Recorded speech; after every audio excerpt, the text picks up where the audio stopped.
প্রিয় স্টুডেন্টস, আমি আজকে তোমাদের একাদশ শ্রেণীর ভূগোল প্র্যাকটিক্যালের যে প্রথম অধ্যায়টা রয়েছে মানচিত্রের পরিচিতি, এই অধ্যায়ে যতগুলো গুরুত্বপূর্ণ প্রশ্ন রয়েছে আমি সেগুলো আলোচনা করে দেবো, যেগুলো পরীক্ষায় আসার সম্ভাবনা সব থেকে বেশি। এই অধ্যায় থেকে মাত্র 2 নম্বরের প্রশ্ন দেবে, অর্থাৎ 1 নম্বরের 2টো প্রশ্ন দিতে পারে অথবা 2 নম্বরের যে কোনো একটা প্রশ্ন পরীক্ষার সময় দেবে। তাহলে চলো গুরুত্বপূর্ণ প্রশ্নগুলো নিয়ে আলোচনা করি। প্রথম প্রশ্ন দিয়ে যে আমি মানচিত্র কাকে বলে, এটা পরীক্ষার সময় যদি আসে 1 মার্কসের কোশ্চেনই আসবে। ভূমিভাগের চিত্র পরিমাপ অর্থাৎ স্কেল অনুসারে যখন আঁকা হয় তখন তাকে মানচিত্র বলা হয়। একদম ছোট্ট করে আমরা লিখব, পরীক্ষার সময় বেশি লেখা দরকার নেই, একদম টু দ্য পয়েন্টে আমরা আনসার লিখব। মানচিত্রের যে কোনো 2টি উপাদান লেখো। পরীক্ষার সময় যদি 2টো উপাদান আসে তোমরা 2টো উপাদান লিখবে, 3টে বলে 3টে লিখবে। আমি এখানে 4টে দিয়েছি, পরীক্ষার সময় তো 2টোই হয়তো আসবে। স্কেল, দিক নির্দেশক রেখা, সাংকেতিক চিহ্ন, সূচক বা ইন্ডেক্স, ঠিক আছে। তারপরে যেটা দিয়েছি বৃহৎ স্কেলের মানচিত্র কাকে বলে, উদাহরণ সহ লেখো। এটা পরীক্ষার সময় 2 মার্কসের কোশ্চেন হিসেবে আসবে।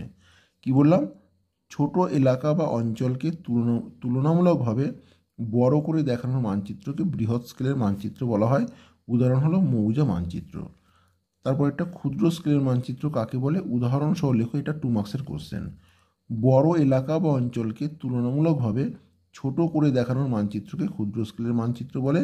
উদাহরণ হলো দেওয়াল মানচিত্র, অ্যাটলাস। আমি এরপরে অন্যান্য অধ্যায়গুলো নিয়ে আলোচনা করব। প্রত্যেকটা অধ্যায় আমি ধরে ধরে বুঝিয়ে দেবো, কোনো রকম সমস্যা আমাদের থাকবে না।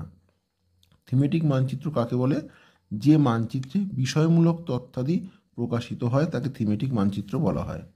কার্টোগ্রাম কাকে বলা হয়, যখন কোনো পরিসংখ্যান বা তথ্যাদিকে চিত্রে রূপায়ণ করা হয় তখন তাকে কার্টোগ্রাম বলা হয়, যেমন স্তম্ভচিত্র, পাইগ্রাফ ইত্যাদি। কার্টোগ্রাফি কি, মানচিত্র অঙ্কনের বিজ্ঞান ও কৌশলকে কার্টোগ্রাফি বলা হয়। মৌজা মানচিত্র কাকে বলা হয়, আর এর স্কেলটি উল্লেখ করে, এটা 2 মার্কসের কোশ্চেন।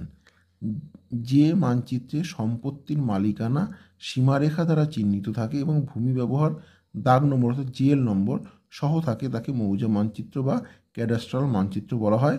স্কেল হয় 16 ইঞ্চি 1 মাইল বা 1:3960। পরীক্ষার সময় শুধু অনেক সময় দেয় 1 নম্বর প্রশ্ন হিসেবে যে মৌজা মানচিত্রের স্কেলটি উল্লেখ করো, তখন কী লিখবে, 16 ইঞ্চি 1 মাইল লিখতে পারো অথবা 1:3960।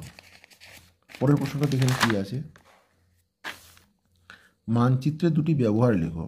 গবেষক ও ছাত্রছাত্রীদের গবেষণায় ও প্রকল্প রচনায় মানচিত্রের বিশেষ প্রয়োজন হয়। এটা 1 নম্বর ব্যবহার।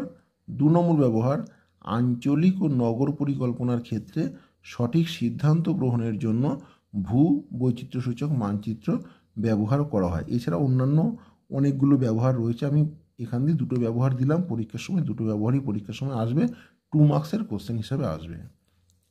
তারপরে কি দিয়েছি, কোরোস্কিম্যাটিক মানচিত্র কাকে বলা হয়, না যখন কোনো মানচিত্রে বিভিন্ন উপাদান বা বিষয়ের বন্টন ছবি বা চিহ্ন দ্বারা দেখানো হয় তখন তাকে কোরোস্কিম্যাটিক মানচিত্র বলা হয়। এই 10টা গুরুত্বপূর্ণ প্রশ্ন আমি প্রথম ইউনিট থেকে দিলাম।